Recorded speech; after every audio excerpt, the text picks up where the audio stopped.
Goeiedag, ek groet jou in die kosbare naam van Jesus Christus. In Markus 5 lees ons die merkwaardige gedeelte van die vrou wat aan bloedvloeiing gely het.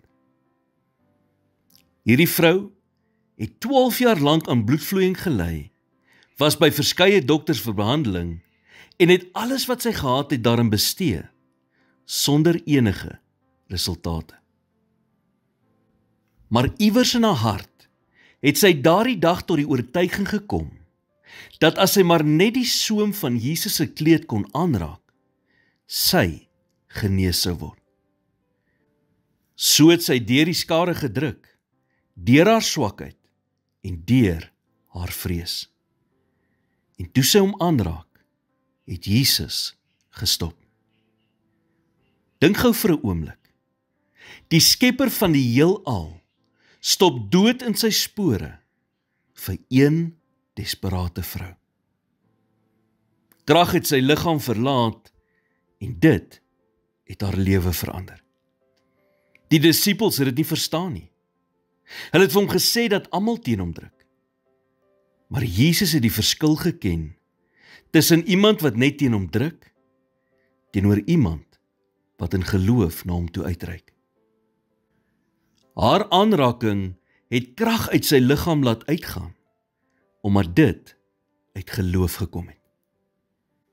Jy sien, vir die skare was dit net genoeg om naby aan Jesus te wees. Maar hierdie vrou het 'n begeerte gehad na meer. Sy wou nie net naby aan Jesus wees nie. Sy wou sy krag eerstehands in haar lewe ervaar. Wat van jou? Jeremia 29 vers 13 sê, en julle sal my soek en vind, as julle na my vra met julle hele hart. Is jy bereid om 'n bietjie verder te gaan? Om uit jou gemaksone te breek, om 'n bietjie meer van jouself te gee en om Jesus 'n bietjie harder te soek as voorheen? Jou ekstra tree in geloof mag dalk al wees wat nodig is om God te ontmoet en sy wonderwerke eerstehands in jou lewe te ervaar. Here, ek het die aanraking bitter nodig. Net soos hierdie vrou wil ek nie net naby U wees nie. Ek wil weer U krag in my lewe voel.